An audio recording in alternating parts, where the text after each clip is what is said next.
Hello दोस्तों, एक बार फिर स्वागत है आपका आपके YouTube channel Siddharth online coaching में। और आज हमें पढ़ना है इलेक्ट्रोमैग्नेटिक्स का एक इम्पॉर्टेंट टॉपिक जिसका नाम है कूलाम्स लॉ, कूलाम का नियम। तो कूलाम का नियम आप इंटरमीडिएट में भी पढ़ के आए और इसे बीएससी में भी पढ़ना है। इंटरमीडिएट में हिंदी में पढ़ के आए, यहाँ इसे इंग्लिश में पढ़ना है। बाकी दोनों लैंग्वेजेस में हम लोग इसे पढ़ते चलेंगे। इससे पहले हम लोग पढ़ चुके आवेश के बारे में, चार्ज के बारे में। चार्ज के बारे में अगर आप नहीं पढ़ें तो सिद्धार्थ ऑनलाइन कोचिंग पे इसका जो प्रीवियस लेक्चर है उसे जाके सर्च करें, उसे देखें। चार्ज के टाइप्स क्या हैं, उनकी प्रॉपर्टीज़ क्या हैं, चार्ज का बिहेवियर क्या है, प्लस प्लस चार्ज रहेंगे तब क्या होगा, माइनस माइनस रहेंगे तब क्या होगा, प्लस माइनस रहेंगे तब क्या होगा। और वैसे ये सब बात आप बेसिक बातें हैं, ये सब जान चुके हैं। चार्ज के बारे में अगर पढ़ना है तो पिछले वाले लेक्चर को अटेंड करें और उसके बाद तब हमें ये नेक्स्ट वीडियो देखना है कूलाम का नियम। तो कूलाम का नियम क्या है? कूलाम का नियम 2 पॉइंट चार्जेस के लिए, 2 बिंदु आवेशों के लिए है। इसे कूलाम ने दिया 1887 में कि 2 आवेश अगर रखे हुए हैं, 2 स्थिर आवेश रखे हुए हैं तो दोनों के बीच जो लगने वाला बल है वो कितना होगा और उसे कैसे ज्ञात किया जाएगा, इसके लिए उन्होंने एक नियम प्रतिपादित किया। इसी को कहा गया कूलाम का नियम या फिर कूलाम्स लॉ। तो कूलाम्स लॉ क्या है? 2 पॉइंट ऑब्जेक्ट्स हैं, ये 2 पॉइंट चार्जेस हैं। पॉइंट चार्ज की अगर बात करें तो 2 चार्ज ये, और फर्स्ट चार्ज का नाम रख दिया गया, मान लिया गया Q1 और सेकंड चार्ज का नाम रख दिया गया Q2। तो 2 पॉइंट चार्जेस है। पॉइंट चार्जेस मतलब बहुत ही छोटे स्पेस में अगर चार्जेस का डिस्ट्रीब्यूशन है तो उसे कहेंगे पॉइंट चार्ज। जैसे ये मान लिया गया, ये स्केच का जो लास्ट टिप है, लास्ट पॉइंट है, इस पर अगर बहुत सारे चार्ज रख दिए जाए तो ये एक पॉइंट चार्ज हो जाएगा। और दूसरा, अगर इस चौक पे बहुत सारे आवेश इकट्ठे हो जाए तो ये दोनों पॉइंट चार्ज की तरह ट्रीट करेंगे। अब अगर 2 बॉल ले ली जाए, 2 बॉल ले ली जाए, एक बॉल पे आवेश आ गए और दूसरे बॉल पे आवेश आ गए, अर्थात चार्ज आ गए। दोनों बॉल्स को काफ़ी दूरी पर रख दिया जाए तब भी वो पॉइंट चार्ज की तरह बिहेव करेंगे। तो पॉइंट चार्ज का कोई एग्जैक्ट डेफिनेशन नहीं बन सकता। पॉइंट चार्ज ये है कि अगर चार्ज बहुत कम स्पेस में बहुत ज़्यादा चार्ज है तो उसे कहेंगे पॉइंट चार्ज। उन दोनों चार्जेस के बीच का दूरी कितना है इस पर भी डिपेंड करता है। जैसे बहुत छोटी चीज़ है और 1 मीटर की दूरी पे 2 छोटी छोटी कांच की गोलियों को रखा जाए और उस पर चार्ज डिस्ट्रीब्यूट कर दिया जाए तो दोनों को पॉइंट चार्ज कहा जा सकता है। 2 बॉल हैं, 2 गेंदें हैं और उन्हें 10 मीटर की दूरी पर रख दिया जाए, उन पे चार्ज डिस्ट्रीब्यूट करके, तब भी वो पॉइंट चार्ज की तरफ बिहेव करेंगे। अगर कोई बहुत बड़ी बस है और 2 शहरों के बीच में उन दोनों को रख दिया जाए तब भी वो पॉइंट चार्ज की तरफ बिहेव करेंगे। और अगर एक ट्रेन है उस पर भी चार्ज है और उसे जाना है बनारस से मुंबई, तो बनारस एक ट्रेन है, दूसरा मुंबई है, तो भी वो ट्रेन जो है वो पॉइंट चार्ज की तरह वर्क करेगी। तो डिस्टेंस और सरकमस्टेंसेस, परिस्थितियों पे निर्भर करेगा कि कौन कौन पॉइंट चार्ज हो सकता है। तो यहाँ हम लोग यही समझ रहे हैं कि कोई छोटा सा स्पेस है, इसमें क्या किया गया, बहुत सारे चार्ज रख दिए गए, कम जगह में ही बहुत सारे चार्ज रख दिए गए, इसे कहा गया पॉइंट चार्ज। तो एक चार्ज हो गया Q1 और दूसरा चार्ज हो गया Q2। दोनों के बीच का डिस्टेंस जो है वो हो गया स्मॉल r। तो 2 फिक्स पॉइंट चार्ज हो गए, 2 बिंदु आवेश हो गए Q1 और Q2। अब इन दोनों के बीच कैसे फोर्स लगेगा, क्या फोर्स लगेगा, इसी को बताया कूलाम जी ने 1887 में। इसी के लिए इन्होंने नियम बनाया, तो जिसे कहा गया कूलाम का नियम। तो अब कूलाम का नियम क्या है? 2 पॉइंट चार्जेस हैं Q1 और Q2, दोनों के बीच का डिस्टेंस है स्मॉल r। अब इन दोनों के बीच या तो अट्रैक्शन फोर्स लग सकता है या फिर रिपल्सन फोर्स। अट्रैक्शन माने आकर्षण बल और रिपल्सन माने प्रतिकर्षण बल। आकर्षण बल कब लगेगा, मतलब अट्रैक्शन फोर्स कब लगेगा और रिपल्सन फोर्स कब लगेगा? अगर दोनों चार्जेस पॉजिटिव हैं, ये भी पॉजिटिव है, Q1 भी पॉजिटिव है और सेकंड चार्ज जो है Q2 वो भी पॉजिटिव है, तो दोनों अगर पॉजिटिव चार्ज है तो दोनों एक दूसरे को रिपेल करेंगे, दोनों एक दूसरे को प्रतिकर्षित करेंगे, तो दोनों के बीच लगेगा प्रतिकर्षण बल। अगर दोनों चार्ज Q1 और Q2 दोनों नेगेटिव हैं, समान चार्ज हो गए, सिमिलर चार्ज हो गए, अब भी ये दोनों एक दूसरे को प्रतिकर्षित करेंगे। अगर इसमें से एक अलग चार्ज है, जैसे पहला Q1 जो है वो पॉजिटिव है और Q2 नेगेटिव है, तब क्या होगा, दोनों एक दूसरे की तरफ आकर्षित होंगे और अब इन दोनों के बीच वर्क करेगा अट्रैक्शन फोर्स। तो चार्जेस पे डिपेंड करेगा कि फोर्स कौन सा लगेगा। तो इन्होंने कहा कि 2 पॉइंट चार्जेस के बीच का अट्रैक्शन या फिर रिपल्सन फोर्स, अट्रैक्शन या फिर रिपल्सन फोर्स। अट्रैक्शन कब होगा? जब दोनों डिफरेंट चार्जेस रहेंगे। रिपल्सन कब होगा? जब दोनों सिमिलर चार्जेस रहेंगे। तो चार्ज के हिसाब से या तो अट्रैक्शन फोर्स वर्क करेगा या फिर रिपल्सन फोर्स, या तो आकर्षण या फिर प्रतिकर्षण। तो अगर नियम लिखें तो लिख सकते हैं द फोर्स ऑफ अट्रैक्शन और repulsion, the force of attraction, the force of attraction or repulsion between two point charges, between 2 point charges is। अब क्या हुआ कि 2 पॉइंट चार्ज तो हो गए Q1 और Q2, इन दोनों के बीच लगने वाला आकर्षण या फिर प्रतिकर्षण, अट्रैक्शन यानी आकर्षण, रिपल्सन यानी प्रतिकर्षण। तो दो चार्जेस के बीच में जो लगने वाला आकर्षण या प्रतिकर्षण बल है वो क्या होगा? पहला नियम इनका था, ये क्या होगा? ये होगा दोनों चार्जेस के मल्टीप्लिकेशन के डायरेक्टली प्रोपोर्शनल। अर्थात अगर पहला वाला चार्ज बड़ा चार्ज है, ज़्यादा चार्ज है, तो ये ज़्यादा तेज़ी से इसे अपनी ओर खींचेगा। अगर दोनों अपोजिट चार्ज हैं, ये प्लस है ये माइनस है, तो दोनों के बीच आकर्षण बल होगा। अगर ये बड़ा चार्ज है, इसका मैग्नीट्यूड ज़्यादा है, तो ये ज़्यादा तेज़ी से इसे अपनी ओर खींचेगा। कम मैग्नीट्यूड है तो कम फोर्स के साथ इसे अपनी ओर खींचेगा। तो क्या हुआ? दोनों के औकात पर निर्भर करता है। अगर इसकी क्षमता ज़्यादा है, औकात ज़्यादा है, पावर ज़्यादा है, तो ये ज़्यादा तेज़ी से अपनी ओर खींचेगा। इस वाले के भी अगर क्षमता ज़्यादा है तब भी ये ज़्यादा तेज़ी से खींचा हुआ चला आएगा। तो जो दोनों के बीच आकर्षण या प्रतिकर्षण बल लगेगा, दोनों आवेशों अर्थात चार्जेस का जो मैग्नीट्यूड है उसके प्रोडक्ट के डायरेक्टली प्रोपोर्शनल होगा, दोनों के गुणनफल के अनुक्रमानुपाती होगा। अर्थात चार्ज ज़्यादा रहेंगे तो ज़्यादा तेज़ी से एक दूसरे की ओर आकर्षित होंगे, और चार्ज कम रहेंगे तो कम तेज़ी से एक दूसरे की तरफ आकर्षित होंगे। तो द फोर्स ऑफ अट्रैक्शन और repulsion between 2 point charges is directly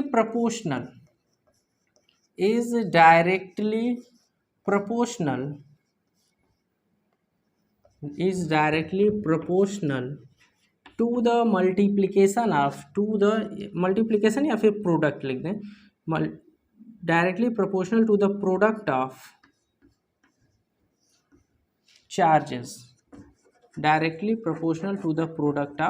charges, अर्थात दो चार्जेस हैं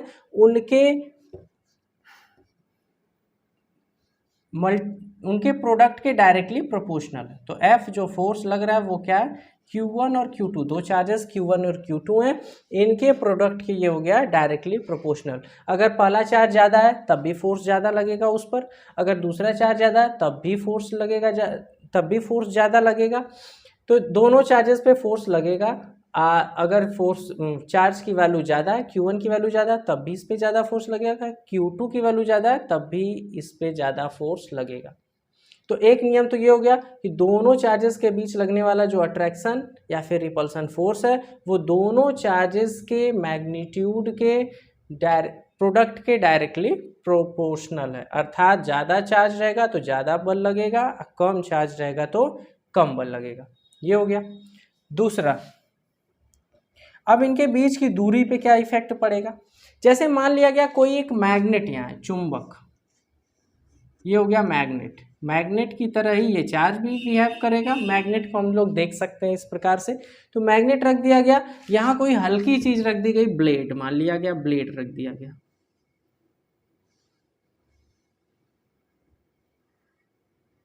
इस प्रकार से। तो अब अगर ये दूर रहेगा तो ये कम इस पे आकर्षण बल लगा पाएगा। जो मैग्नेट है ये इसे कम बल के साथ खींच पाएगा। लेकिन मैग्नेट को थोड़ा और पास कर दें तो ये ज़्यादा तेज़ी से खींचेगा, और पास कर दें तो ज़्यादा और तेज़ी से खींचेगा। अब बहुत पास कर देंगे तो बहुत ज़्यादा तेज़ी से खींचने लगेगा। तो जैसे जैसे पास करते जा रहे हैं वैसे वैसे तेज़ी से आकर्षण बल बढ़ता जा रहा है। आकर्षण है, यहाँ दोनों है, आकर्षण भी है और प्रतिकर्षण भी है। लेकिन मैग्नेट क्या करेगा? लोहा, निकिल, कोबाल्ट की चीज़ों को अपनी ओर आकर्षित ही करेगा। तो दूर चीज़ जब रहती है तो ये कम बल से आकर्षित करता है, लेकिन जैसे जैसे पास आता जा रहा है वैसे ही तेजी से आकर्षित करते जा रहा है। और दूरी को थोड़ा सा भी घटा रहे हैं तो बल की मात्रा ज़्यादा तेजी से घट रही, इसलिए इसे रखा गया है दोनों के बीच के डिस्टेंस का स्क्वायर को रखा गया। तो दूसरी बात क्या है, तो पहली बात तो ये हो गई कि दोनों चार्जेस के प्रोडक्ट के डायरेक्टली प्रोपोर्शनल होगा। और दोनों के बीच की डिस्टेंस की बात करें तो डिस्टेंस अगर कम होगी तो बल बढ़ेगा और तेजी से बढ़ेगा। अगर डिस्टेंस ज़्यादा है तो दोनों के बीच का जो फोर्स लगने वाला फोर्स है वो कम होगा। जैसे ये दोनों चाक हैं, ज़्यादा दूर पर रखे गए हैं, ज़्यादा दूरी पर रखे होने की वजह से इन दोनों के बीच जो अट्रैक्शन फोर्स है या रिपल्सन फोर्स है वो कम मात्रा में लगेगा। थोड़ा और पास है तो इनके बीच जो अट्रैक्शन फोर्स ही मान लिया गया, एक प्लस एक माइनस है, तो फोर्स की वैल्यू बढ़ जाएगी और तेज़ी से बढ़ेगी। जितना डिस्टेंस कम किए हैं उस रेशियो में और ज़्यादा तेज़ी से बढ़ गई, और डिस्टेंस थोड़ा कम किए तो फोर्स की वैल्यू और ज़्यादा तेज बढ़ गई और ज़्यादा हो गई। फोर्स की वैल्यू और कम किए तो मतलब डिस्टेंस की वैल्यू और कम किए तो फोर्स और ज़्यादा तेज़ी से बढ़ गया। मतलब दोनों के बीच का डिस्टेंस जैसे जैसे कम कर रहे हैं फोर्स की वैल्यू वैसे वैसे बहुत ज़्यादा तेज़ी से बढ़ रही है, बहुत ज़्यादा तेज़ी से बढ़ रही है। अर्थात ये हुआ कि दोनों के बीच लगने वाला जो फोर्स है वो इन्वर्सली प्रोपोर्शनल है डिस्टेंस के। और डिस्टेंस अगर बढ़ रही है तो फोर्स घट रहा है, और डिस्टेंस अगर घट रही है तो फोर्स की वैल्यू बढ़ रही है। और थोड़ी सी डिस्टेंस घटाने पे फोर्स की वैल्यू ज़्यादा बढ़ जा रही है, इसलिए इसका रखेंगे स्क्वायर। तो दूसरी बात कह सकते हैं, अब फिर से अगर इसे पढ़ें तो कह सकते हैं द फोर्स ऑफ अट्रैक्शन और repulsion between 2 point charges is directly proportional to the product of charges and inversely proportional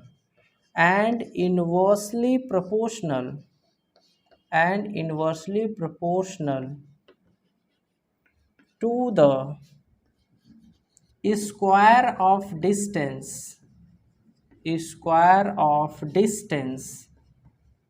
between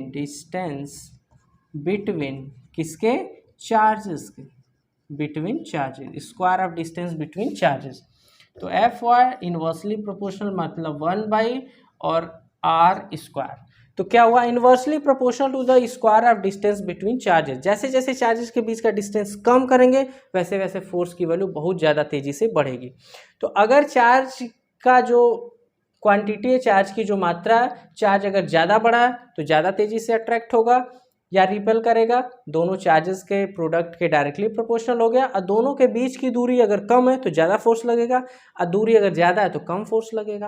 और इस दूरी को थोड़ा सा ही कम या ज़्यादा करने पे फोर्स की वैल्यू पे ज़्यादा इफेक्ट पड़ रहा है, इसलिए इसे रखा गया है स्क्वायर। तो दो नियम तो ये हो गए, directly proportional to the product of charges, और दूसरा हो गया inversely proportional to the square of distance between charges. तीसरा, ये फोर्स एक्ट कैसे करेगा, फिर देखें अगर तो Q1 जो है फोर्स लगाएगा, मान लिया गया Q1 पॉजिटिव है और Q2 नेगेटिव है, तो दो ये जो है इसे अट्रैक्ट करेगा। तो जितने फोर्स से Q1 Q2 को अट्रैक्ट करेगा उतने फोर्स से ही Q2 जो है वो Q1 को अट्रैक्ट करेगा। बस ये अपनी तरफ अट्रैक्ट करेगा, Q2 इसे अपनी तरफ खींचेगा और Q1 इसे अपनी तरफ खींचेगा। बाकी दोनों का जो फोर्स का मैग्नीट्यूड है वो रहेगा बराबर। अब फोर्स वर्क किधर करेगा, दोनों चार्जेस को मिलाने वाली जो लाइन है, जो ज्वाइनिंग लाइन है, फोर्स उधर ही वर्क करेगा। तो Q2 जो है इसे अपनी ओर खींचेगा और Q1 जो है इसे इधर की ओर अपनी तरफ खींचेगा, मतलब इधर लेके आ जाएगा, और ये क्या करेगा, इधर लेके चला जाएगा। तो अब ये फोर्स एक्ट किधर करेगा, दोनों को ज्वाइन करने वाली लाइन पर ही ये फोर्स एक्ट करेगा। ऐसा नहीं है कि इधर की तरफ खींच दे, इसे भी ऐसा नहीं कि इधर की तरफ खींच दे, दोनों पॉइंट चार्जेस को मिलाने वाली जो रेखा है उसी के अनुदिश ये बल कार्य करेगा। तो तीसरा बिंदु लिख दें कि जो फोर्स है वो क्या कर रहा है, force acts charges is acts along, force जो है वो क्या कर रहा है, acts along the line joining charges, acts along the line joining charges. तो यही नियम इन्होंने दिया, कूलाम जी ने 1887 में यही नियम दिया कि दो चार्जेस के बीच में जो लगने वाला अट्रैक्शन या रिपल्सन फोर्स है वो क्या है, दोनों जो चार्ज हैं उनके प्रोडक्ट के डायरेक्टली प्रोपोर्शनल होगा। दूसरी चीज, उन दोनों के बीच की जो डिस्टेंस है उसके स्क्वायर के इन्वर्सली प्रोपोर्शनल होगा। और किधर ये वर्क करेगा, force acts along the line joining the charge, जो दोनों चार्ज को ज्वाइन करने वाली लाइन है उसी के अकॉर्डिंग, उसी के अनुदिश ये काम करेगा। तो Q1 जो है वो इसे इधर की ओर खींच के लाएगा इस लाइन के अलोंग, और Q2 जो है इसे इधर खींच के ले जाएगा इस लाइन के अलोंग।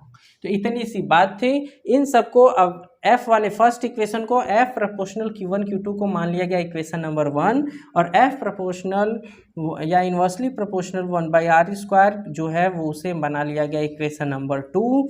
इन दोनों को अगर मर्ज कर दिया जाए, मिला दिया जाए, तो मिल जाएगा F प्रोपोर्शनल Q1 Q2/r²। तो एक्सप्रेशन एक हमें नया मिल गया, F प्रोपोर्शनल Q1 Q2/r²। अगर इसे लिखें फिर से तो लिख सकते हैं। इसका स्क्रीनशॉट अगर आपको लेना है तो ले लीजिए।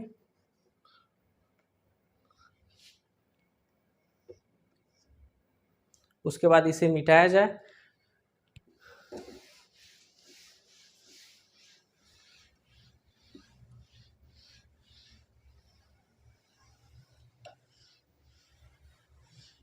तो दोनों को मिलाने से हमें क्या मिला, F proportional Q1 Q2/r²।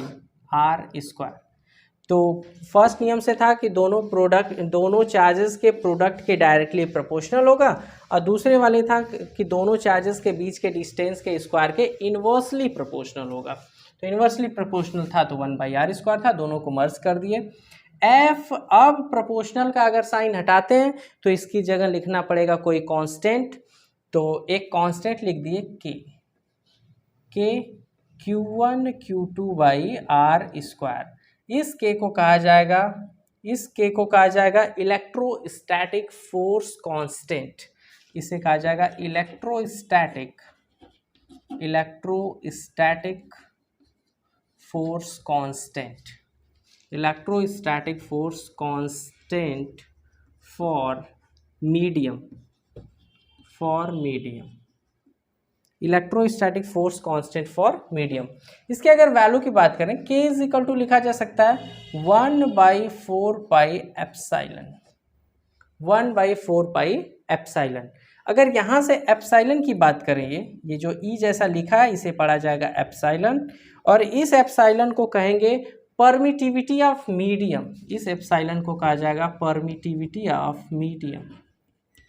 Permittivity of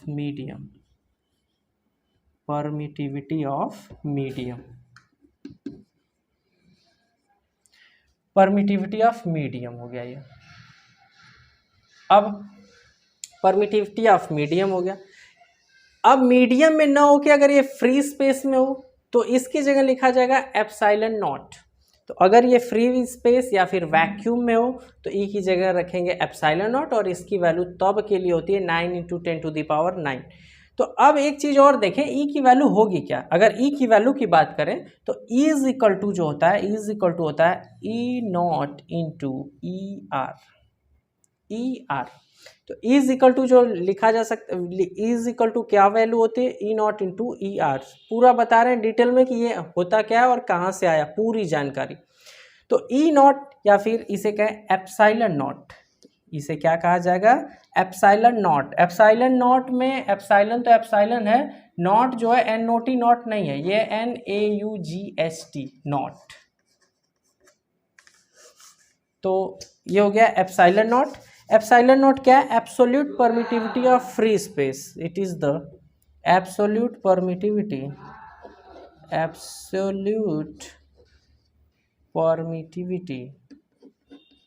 permittivity of free space और vacuum. Absolute permittivity of free space या फिर वैक्यूम। अब एक टर्म यहाँ आ गया ER। तो E जो हो गया, एप्सिलॉन जो था वो हो गया परमिटिविटी ऑफ मीडियम। ये हो गया एप्सिलॉन जो है वो हो गया परमिटिविटी ऑफ मीडियम, और ये हो गया absolute permittivity of free space. इसे भी कह सकते हैं एब्सोल्यूट परमिटिविटी ऑफ मीडियम। एक टर्म यहाँ बचा एप्सिलॉन R। अगर एप्सिलॉन R की बात करें तो epsilon R is equal to लिखा जा सकता है epsilon by epsilon naught. Epsilon by epsilon naught है क्या? एप्साइलन जो है वो एब्सोल्यूट परमिटिविटी ऑफ मीडियम और एप्साइलन नॉट है absolute permittivity of free space. तो इन दोनों के रेशियो को ही कहा जाता है डाई इलेक्ट्रिक कांस्टेंट। क्या कहा जाता है? Dielectric constant. Dielectric constant. Epsilon by epsilon naught को कहा जाता है डाई इलेक्ट्रिक कांस्टेंट, या फिर कहा जाता है इसका दूसरा नाम specific inductive capacity. Specific inductive capacity. Inductive capacity.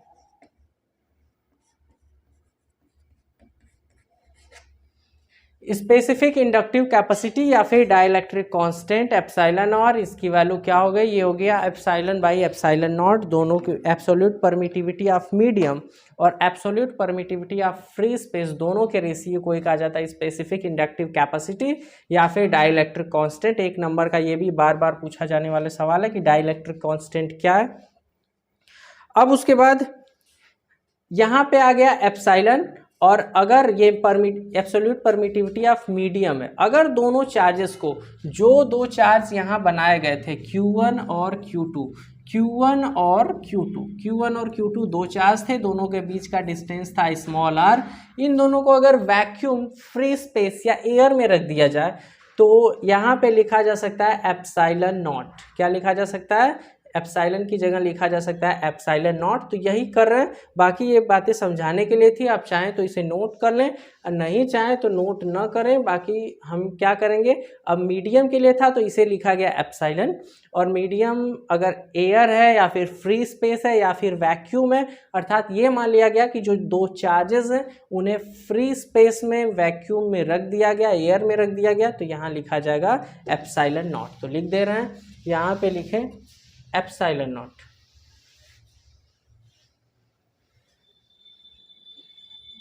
ये हो गया एप्साइलन नॉट। अगर ये एप्साइलन नॉट हो गया तो इसे कहेंगे absolute permittivity of free space.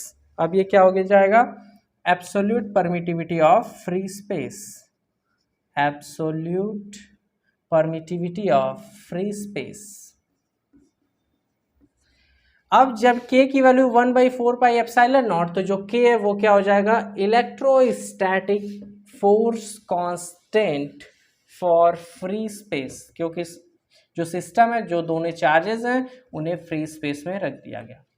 तो ये हो गया F is equal to K Q1 Q2 by R square, जहाँ K की वैल्यू हमें मिल गई 1/4 पाई एप्साइलन नॉट। और इसकी अगर वैल्यू दूसरी, अगर इसके वैल्यू की बात करें, न्यूमेरिकल वैल्यू कितनी होती है, तो ये होती है 9 इंटू के की जो वैल्यू होती है वो होती है 9 इंटू, एक लाइन और बढ़ा के लिख दें, K is equal to 1/4 pi epsilon naught, और इसकी वैल्यू होती है 9 into 10 to the power 9।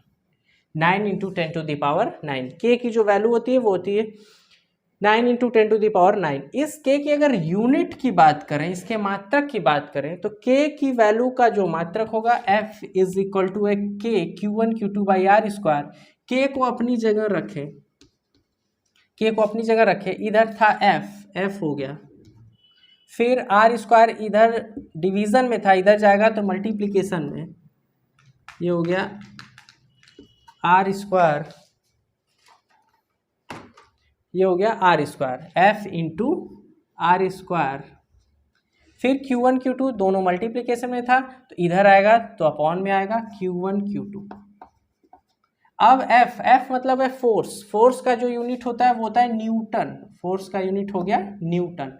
R माने दोनों के बीच का डिस्टेंस, और डिस्टेंस का यूनिट होता है मीटर, ये हो गया metre square, upon charge. Charge का यूनिट होता है कूलम, तो ये भी कूलम और ये भी कूलम, ये हो गया कूलम स्क्वायर। तो जो K है इलेक्ट्रोस्टैटिक फोर्स कांस्टेंट, उसका जो यूनिट हो गया वो कितना हो गया? वो हो गया न्यूटन मीटर स्क्वायर पर कूलम स्क्वायर। ये हो गया K की वैल्यू। अब एक चीज़ और पूछी जाती है कि एप्सिलॉन नॉट की वैल्यू क्या होगी। तो एप्सिलॉन नॉट की अगर वैल्यू की बात करें तो यहाँ से इसकी वैल्यू फाइंड की जा सकती है। एप्सिलॉन नॉट की वैल्यू की बात करें तो के की वैल्यू हमें पता है, के की वैल्यू कितना होता है 9 इंटू 10⁹ इज इक्वल टू लिख सकते हैं 1/4 pi epsilon not. Epsilon naught की हमें वैल्यू चाहिए तो एप्सिलॉन नॉट को यहाँ लिख दें, ये जो वैल्यू है उसे एप्सिलॉन नॉट की जगह भेज दें, तो ये हो जाएगा epsilon naught is equal to 1/4 pi into 9 into 10⁹,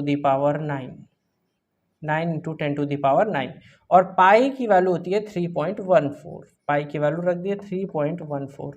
अगर इसे सॉल्व किया जाए, इसे सॉल्व किया जाए तो ये वैल्यू आती है 8.854 इंटू 10⁻⁻12।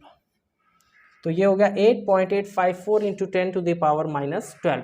अब एप्सिलॉन नॉट जो है इसकी यूनिट क्या होगी, इसकी यूनिट की अगर बात करें तो ये जो एक्सप्रेशन है, एक्सप्रेशन हमें मिला है F इज इक्वल टू के Q1 Q2 by R square. इसे दूसरे फॉर्म में लिखना हो तो लिख सकते हैं F इज इक्वल टू के की जगह लिख सकते हैं 1/4 pi epsilon naught into Q1 Q2 by R square, Q1 Q2 by R square, ये भी लिखा जा सकता है। यहाँ से अगर एप्सिलॉन नॉट को लिखना हो तो एप्सिलॉन नॉट यहाँ लिख दिया, फोर्स को यहाँ लिख दिए, तो हो गया epsilon naught is equal to 1/4 pi F यहाँ आ गया F into Q1 Q2 by R square. अगर सबकी यूनिट यहाँ प्लेस करें तो 1/4 पाई, ये तो कांस्टेंट हो गया, ऊपर है Q1 Q2, Q1 मतलब चार्ज, चार्ज का unit coulomb, coulomb square by upon force का यूनिट न्यूटन, आर माने डिस्टेंस, डिस्टेंस का यूनिट हो गया मीटर, और स्क्वायर है तो स्क्वायर, तो इसकी वैल्यू, इसकी यूनिट क्या हो जाएगी कूलम स्क्वायर पर न्यूटन मीटर स्क्वायर। ये हो गया कूलम स्क्वायर पर न्यूटन मीटर स्क्वायर। तो ये था पूरी बात, absolute permittivity of free space क्या था, एप्सिलॉन नॉट क्या था, इसकी वैल्यू क्या है, इसकी वैल्यू 8.854 इंटू 10⁻⁻12 कूलम स्क्वायर पर न्यूटन मीटर स्क्वायर। इसमें इलेक्ट्रोस्टैटिक फोर्स कांस्टेंट के था, के की वैल्यू 1/4 पाई एप्सिलॉन है। एप्सिलॉन अगर रहेगा तो वो रहेगा एब्सोल्यूट परमिटिविटी ऑफ मीडियम, और अगर इसे फ्री स्पेस में रख दिया जाए, वैक्यूम में रख दिया जाए, तो इसे कहा जाएगा K is equal to 1/4 pi epsilon naught. तो ये था कूलम का पूरा नियम। कूलम के नियम के अनुसार क्या था कि दो चार्जेस के बीच में जो लगने वाला फोर्स है वो दोनों चार्जेस के प्रोडक्ट के डायरेक्टली प्रोपोर्शनल होगा तथा उनके बीच के डिस्टेंस के स्क्वायर के इनवर्सली प्रोपोर्शनल होगा, और ये वर्क करेगा along the line joining the charges. दोनों इक्वेशन को मर्ज किया जाए तो F proportional Q1 Q2 by R square, अगर प्रोपोर्शनैलिटी कांस्टेंट लगाया जाए K, तो F इज इक्वल टू हो जाएगा K Q1 Q2 by R square. K क्या है, electrostatic force constant for medium या फिर फॉर फ्री स्पेस। अगर फ्री स्पेस करते हैं इसे तो K की वैल्यू हो जाएगी 1/4 पाई एप्सिलॉन नॉट, और इक्वेशन बनेगा F is equal to 1/4 pi epsilon naught into Q1 Q2 by R square, और इस K की वैल्यू या फिर 1/4 पाई एप्सिलॉन नॉट की वैल्यू होती है 9 इंटू 10⁹, और यूनिट की बात करें तो न्यूटन मीटर स्क्वायर पर कूलम स्क्वायर। इसकी वैल्यू रखने पे एप्सिलॉन नॉट की भी वैल्यू फाइंड की जा सकती है 8.854 इंटू 10⁻⁻12। अब हमें पढ़ना, हम लोग पढ़ चुके कूलम्स लॉ। अब एक और इंपॉर्टेंट हेडिंग आता है इसके बाद, ये Coulomb's law in vector form. जैसे ये दोनों चार्जेस थे तो इसमें तो अब ये था कि जो फर्स्ट चार्ज है वो सेकेंड चार्ज पे एक फोर्स लगा रहा है, जो सेकेंड चार्ज है वो भी फर्स्ट चार्ज पे एक फोर्स लगा रहा है, दोनों फोर्स जो है इक्वल हैं और अपोजिट डायरेक्शन में है। तो उसी डायरेक्शन के साथ अब तक हम लोग केवल फोर्स का मैग्नीट्यूड पढ़े हैं, अब फोर्स के डायरेक्शन के साथ पढ़ेंगे, तब उसकी हेडिंग रहेगी Coulomb's law in vector form. तो मिलते हैं दोस्तों अगले वीडियो में Coulomb's law in vector form के साथ। Thanks for watching.